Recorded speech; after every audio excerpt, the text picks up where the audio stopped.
ये video NIOS के उन स्टूडेंट्स के लिए है जो अपना अप्रैल 2025 के अंदर एग्ज़ाम देने वाले हैं और जिन्होंने बायोलॉजी सब्जेक्ट ले रखा है।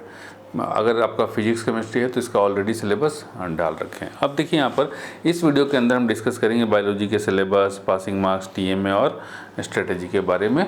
क्या होनी चाहिए, क्या स्ट्रेटेजी होनी चाहिए कि आपका, जिससे आप इजीली 75 से 80+ स्कोर कर सकें। तो चलिए बात करते हैं सबसे पहले हम सिलेबस के बारे में। तो ये रहा आपका बायोलॉजी का सिलेबस। तो ये जो सिलेबस है आपको एनआईओएस की वेबसाइट पे भी मिल जाएगा। वही सेम सिलेबस है जो एनआईओएस की वेबसाइट पे है। तो आइए इस सिलेबस के बारे में हम लोग बात करते हैं। तब यहाँ पर देखेंगे हम बायोलॉजी के सिलेबस को। तो यहाँ पर आते क्या है कि बायोलॉजी के अंदर total number of chapters is 31 में से 40% चैप्टर वो टीएमए में कवर हो जाता है। ठीक है, मतलब इसमें आपको टीएमए के अंदर आप तो जानते ही हैं कि 6 क्वेश्चंस आपको सॉल्व करने होते हैं। तो वो 6 क्वेश्चंस इन सभी चैप्टर्स में से मिला करके आएगा। मतलब इन 40% जो चैप्टर हैं 1, 2, 3, 4, 5, 6, 7, 8, 9, 10, 11, 12, 13 इन 13 चैप्टर्स में से आएगा। और बाकी के 31 में से 13 माइनस कर दें तो बच गया 18 चैप्टर, वो आपको पब्लिक एग्ज़ाम के लिए पढ़ना है। मतलब आपका जो अप्रैल एग्ज़ाम के लिए, मतलब इधर में जो दे रखा है ना उसको पढ़ना है, इधर वाले को नहीं पढ़ना है। इसके लिए आप टीएमए के क्वेश्चंस को, इसमें से टीएमए के क्वेश्चंस आते हैं उसको करके अपलोड कर देना है बना करके। अब देखिए पब्लिक एग्ज़ाम यहाँ से आएगा। तो ये जो है, ये जो 3 चैप्टर है, चैप्टर नंबर 2, चैप्टर नंबर 3 और चैप्टर नंबर 5, ये 12 नंबर का। ठीक है, अब कहाँ से कितने नंबर का आएगा कोई फिक्स नहीं है, ये मॉड्यूल वाइज वेटेज होता है। तो ये मॉड्यूल 1 का है, तो मॉड्यूल 1 में ये 3 चैप्टर्स हैं 12 नंबर के। मॉड्यूल 2 में ये सारे चैप्टर्स हैं, ये भी चैप्टर्स हैं, लेकिन ये वाले चैप्टर्स नहीं आएंगे, ये सभी आएंगे 1, 2, 3, 4, 5, 6, 7, ये 7 चैप्टर्स आपके 26 नंबर के। मॉड्यूल 3 के अंदर जब हम देखते हैं तो मॉड्यूल 3 में ये भी चैप्टर्स हैं, ये भी हैं, तो आपको ये वाले नहीं आएंगे। 1, 2, 3, 4, 19, 20, 19, 21, 22 और 23 आएगा, ये आपका 22 नंबर का। फिर मॉड्यूल 4 है तो ये नहीं आएगा, मॉड्यूल 4 का आएगा 25 और 28, 2 ही चैप्टर 13 नंबर का। फिर मॉड्यूल 5 है, इसमें 2 चैप्टर है 30 और 31, ये दोनों चैप्टर मिला के 7 नंबर का। तो इस तरीके से आएगा यहाँ से। अब यहाँ से क्या है कि एनआईओएस के अंदर बहुत सारे स्टूडेंट्स को बुक नहीं मिलता है। ठीक है, तो बुक नहीं मिलता है तो कैसे पढ़ेंगे। तो एक तो है कि एनआईओएस के पीडीएफ से आप पढ़ सकते हैं, लेकिन पीडीएफ से अगर दिक्कत आती है तो आप क्या कीजिए कि एनसीईआरटी से ले लीजिए। ठीक है, अब क्योंकि एनआईओएस की बुक तो मार्केट में मिलेगी नहीं कि आप ख़रीद लेंगे, और जो गाइड बुक होती है वो गाइड बुक जैसी होती है, उससे आप पढ़ नहीं सकते। और उसमें गाइड बुक के अंदर जो है आपको क्वेश्चंस जो है, जैसे पीवाईक्यू करना है तो 2022, 23, 24 के पीवाईक्यू नहीं मिलेंगे, उसमें अपडेट नहीं रहता है, वो पुराने वाले ही रहते हैं, क्योंकि बहुत कम स्टूडेंट्स हैं एनआईओएस के अंदर। तो इसलिए जो गाइड बुक है वो लोग एक बार छापते हैं और 4-5 साल तक ऐसे ही बेचते रहते हैं, तो एडिशन बार बार नहीं आता। और एनसीईआरटी के अंदर जब आप लेंगे तो सिलेबस तो सेम टू सेम है, केवल आप एनसीईआरटी से पढ़ने के बाद, उसके बाद आपको क्या करना है कि जैसे एनसीईआरटी पढ़ने से आपका केवल काम नहीं चलेगा। उसके बाद जैसे कि अगर हम एनसीईआरटी पढ़ते हैं, नीट के लिए भी एनसीईआरटी पढ़ते हैं हम, अगर कोई सीबीएसई बोर्ड का होगा तो सीबीएसई बोर्ड के लिए भी, या यूपी बोर्ड का हुआ, बिहार बोर्ड का हुआ तो उस बोर्ड के लिए भी।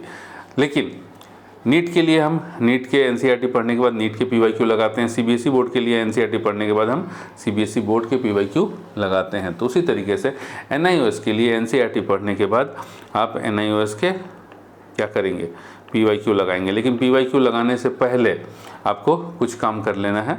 वो क्या काम है कि आप एनसीईआरटी से पढ़ लिए, फिर एनआईओएस के इन टेक्स्ट क्वेश्चंस करिए, एनआईओएस के एग्जाम्पल्स करिए, ये सॉल्व कर लीजिए। उसके बाद आप आइए एनआईओएस का सैम्पल पेपर लगाइए, और फिर आप लगाइए sample paper plus PYQ solve कीजिए। तो ये रहा पीवाईक्यू सॉल्व कीजिए। ठीक है, 22, 23, 24 के पीवाईक्यू सॉल्व कीजिए, उससे पीछे जाने की ज़रूरत नहीं है। अब पुराना वाला, बहुत पुराना पीवाईक्यू, कुछ लोगों को हमने देखा ना कि 2002 का, 2015 का, 2016 का पीवाईक्यू करा रहे हैं। मतलब जो हमने कहा ना कि गाइड बुक के अंदर पुराने हैं, तो वही लोग गाइड बुक से देख करके करवा दे रहा है। अरे भैया, नया पीवाईक्यू डला हुआ है, इसको भी सॉल्व करवा सकते हैं लोग, लेकिन नहीं करवाते हैं। तो आपको यही काम करना है। और दूसरा, कुछ लोग सॉल्व करवाते हैं तो एज पर मार्किंग स्कीम आपको नहीं बताते हैं। तो जब तक आप marking scheme according to marking scheme लिखने नहीं आएगा आपको नंबर नहीं मिलेगा, सीधा ध्यान में रखिए। अब आइए हम बात करते हैं, ये तो हो गया सिलेबस और कहाँ से पढ़ना है, ठीक है, जो कैसे पढ़ना है ये तो हमने बात कर दी कि भैया आपको पढ़ने के लिए एक तो एनसीईआरटी की बुक एनआईओएस की बुक आ गई है तो एनआईओएस की बुक से पढ़िए, नहीं आई है तो एनसीईआरटी की बुक पढ़ने के बाद एनआईओएस के इन टेक्स्ट क्वेश्चंस एग्जांपल्स कर लेने, फिर sample paper plus PYQ solve करना है according to NIOS marking scheme. और जो पीवाईक्यू सॉल्व पीवाईक्यू करना है वो 22, 23, 24। पुराना करके कोई फ़ायदा नहीं है, ठीक है। ऐसे पढ़ाई कभी भी जाया नहीं जाता, लेकिन भाई हम लेटेस्ट वाला भी तो करेंगे ना। चलिए अब हम टीएमए के बारे में बात कर लेते हैं और इसकी स्ट्रेटेजी बात कर लेते हैं, पासिंग मार्क्स वगैरह सबको बात कर लेते हैं। तो देखिए इसके अंदर जो आपका टीएमए होता है, टीएमए आपका 20 नंबर का होता है, बट इसका टीएमए का वेटेज होता है 16 नंबर, तो 16 नंबर का टीएमए आ गया। और ये कैसे होता है इसको हमने फिजिक्स के वीडियो में बहुत ही बेहतर तरीके से एक्सप्लेन किया। तो अब एक ही चीज़ को बार बार एक्सप्लेन करने से हमें लगता है कि भाई आपका भी टाइम ख़राब होगा और मतलब फालतू का time of wastage of time होता है। फिजिक्स वाले वीडियो को देख लीजिए, केमिस्ट्री वाले वीडियो को देख लीजिए, इंग्लिश में तो नहीं है खैर ये चीज़, लेकिन फिजिक्स और केमिस्ट्री में है, तो आप उसको देख करके कंपेयर कर सकते हैं। फिर थ्योरी हो गया आपका 64 नंबर का, प्रैक्टिकल हो गया आपका 20 नंबर का। प्रैक्टिकल 10 नंबर जो है वो आपका पीसीपी का होता है, 10 नंबर आपका फाइनल का होता है, ठीक है। तो आपको ध्यान में रखना है कि टीएमए का बहुत ही अच्छा खासा वेटेज है, 16 number out of 100 16 number, and practical में 20 नंबर में आधा नंबर पीसीपी का है, तो आप पीसीपी आप अटेंड करेंगे, छोड़ेंगे नहीं। टीएमए जो है आपको 16 में 16 आएगा अगर आप सही तरीके से लिख करके टीएमए अपलोड कर लेंगे। तो घर की खेती है, बस केवल सही तरीके से कायदे से लिखना है। अब ये जो कायदे से लिखने का एक तरीका आपको हम बताते हैं, ये आप हमारे मोबाइल ऐप के ऊपर आएंगे तो देखिए, ये आप हमारे मोबाइल ऐप के ऊपर आएंगे तो आपको हमारे मोबाइल ऐप के ऊपर कोर्सेज हैं कुछ, जैसे कि ये तो पीसीएम का कोर्स है, ये आपके मतलब का नहीं होगा बायो वालों के लिए। स्टोर पे क्लिक कीजिए, देखिए यहाँ एक पीसीबी का भी कोर्स है, ठीक है। तो पीसीबी के कोर्स के ऊपर जब आप कंटेंट में जाएंगे तो इस कोर्स में क्या क्या मिलेगा आपको, तो इस कोर्स के अंदर आप देख रहे हैं कि सॉल्व पीवाईक्यू पीडीएफ, तो इसमें आपको इंग्लिश का सॉल्व पीवाईक्यू, फिजिक्स का सॉल्व पीवाईक्यू, केमिस्ट्री का सॉल्व पीवाईक्यू, बायो का सॉल्व पीवाईक्यू मिल जाएगा। फिर आपको प्रैक्टिकल फाइल, इसको क्लिक करके देख सकते हैं, जो जो आपका सब्जेक्ट होगा उस सब्जेक्ट का आपको प्रैक्टिकल फाइल यहाँ पर मिल जाएगा। देखिए यहाँ बायोलॉजी का है, केमिस्ट्री का है, फिजिक्स का है, और भी जो सब्जेक्ट है जिसमें प्रैक्टिकल है, अगर आप वो ले रखें, जैसे फिजिकल एजुकेशन ले रखे हैं, पीसीबी के साथ फिजिकल एजुकेशन तो है, होम साइंस ले रखें, सारी प्रैक्टिकल फाइल यहाँ पर अवेलेबल है, देख के छापना है। फिर आते हैं हम सॉल्व टीएमए पीडीएफ, ठीक है। तो ये जो टीएमए है, अगर आपका सब्जेक्ट है पीसीबी प्लस हिंदी इंग्लिश है तो सारे टीएमए जो है यहाँ पर अवेलेबल है। देखिए फिजिक्स, केमिस्ट्री, बायोलॉजी, ठीक है, मैथ का भी अवेलेबल है, अगर है तो ले रखे हैं तो इस तरीके से आपका सारा टीएमए यहाँ अवेलेबल है, देख करके लिख सकते हैं। कुछ नहीं करना, बस देख करके एज इट इज़ छाप देना है। उसके बाद सबसे इम्पॉर्टेंट यहाँ पर जो है आपके पास, हमने बताया सॉल्व पीवाईक्यू दिखाया नहीं था ना आपको, ये देखिए फिजिक्स का है, केमिस्ट्री का है, इंग्लिश का है, बायो का है।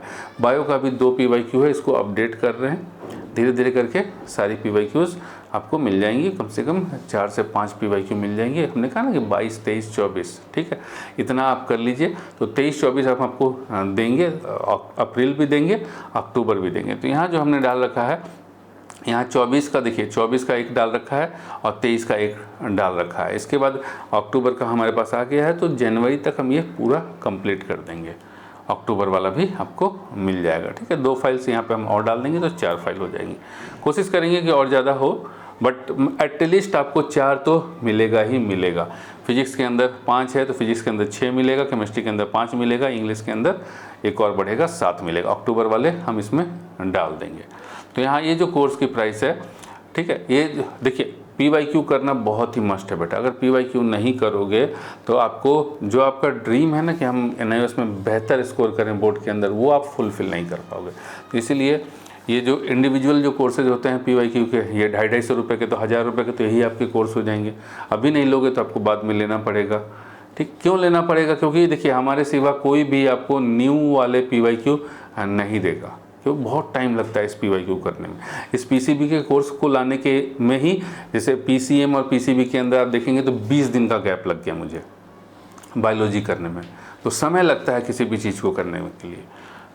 चलिए तो यहाँ से आप इस कोर्स को लेकर के अपना TMA वगैरह सब कंप्लीट कर सकते हैं। अगर आप 1000 प्लस 10 रुपये प्लेटफॉर्म फी, 1010 रुपये इस कोर्स की फ़ीस है। और एकदम सही तरीके से बस इस कोर्स को लेने के बाद, जैसे अगर आप नीट के एस्पिरेंट हैं तो नीट की तैयारी तो कर ही रहे हैं, तो एक्स्ट्रा तो हमने कहा कि पढ़ने की ज़रूरत नहीं, बस खाली PYQ लगाइए आँख मूंद करके, इंटेक्स्ट करिए, टर्मिनल इंटेक्स्ट क्वेश्चन करिए, एग्जाम्पल करिए, PYQ करिए, हो गया काम ख़त्म। उसके बियॉन्ड करने की ज़रूरत नहीं है। एंड ईज़िली आप जो 80 नंबर का पेपर होगा ना, 80 नंबर के पेपर में 60 प्लस आप आसानी से लेकर के आएंगे। अगर आपको इंडिविजुअल चाहिए, ठीक है कि नहीं लेना है, तो इंडिविजुअल भी आपका TMA यहाँ पर देखिए, इंडिविजुअल सब्जेक्ट 50 रुपीज़ का है। ये देखिए बायोलॉजी का भी है। जितने भी सब्जेक्ट्स हैं, मैक्सिमम सब्जेक्ट्स का जो पॉसिबल है, जो हम कर सकते हैं वो हमने किया। अब जो सब्जेक्ट हमको आता ही नहीं है, बिल्कुल भी नहीं आता, तो हमने ये ChatGPT वाला काम हम नहीं करते बेटा, ठीक है। तो आप यहाँ से लेकर के अपनी तैयारी परफेक्ट कर सकते हैं, ठीक। चलिए, और अब आते हैं फिर से हम इसके बारे में बात कर लें आपका कि भैया TMA जो है एकदम बेहतर तरीके से करना है। TMA आपका वहाँ पर मिल जाएगा एज इट इज़, उठा करके देख करके चेप करके लिख देना, कुछ भी नहीं करना है वहाँ पर। और हमने कहा कि भैया थियोरी के अंदर आपको 80 में अगर PYQ ले लीजिएगा तो 60 प्लस ईजीली, हम 60 ही मान के चलते हैं। तो भैया यहाँ 60 आएगा क्या? यहाँ 60 नहीं आएगा, क्योंकि 80 में 60 है ना, 64 में 60 नहीं है। तो 64 में कितना आएगा, कैसे कैलकुलेट करेंगे? तो 80 में 60, तो इसको जोड़ेंगे 64 में कितना, तो 60/80 इंटू 64। तो ये काट कूट करिएगा, सारे कट गए, ये 8 बार में, तो ये आ गया 48, तो यहाँ आ गया 48। और हमने जैसा कहा कि प्रैक्टिकल में आपको PCP और फाइनल मिस नहीं करना है, मिस नहीं करिएगा तो 20 नंबर आ जाएगा, अच्छे से करिएगा तो, ठीक है। तो यहाँ आ गया 20 नंबर। तो देखिए 48 प्लस 16 ये हो गया 64 प्लस 20 84 नंबर। तो ये आप 84 मार्क्स इजी तरीके से गेन कर सकते हैं, जो हमने स्ट्रेटजी बताई है। बुक नहीं आया है, वेट मत कीजिए बुक का, बुक आ गया है तो NIOS से पढ़िए।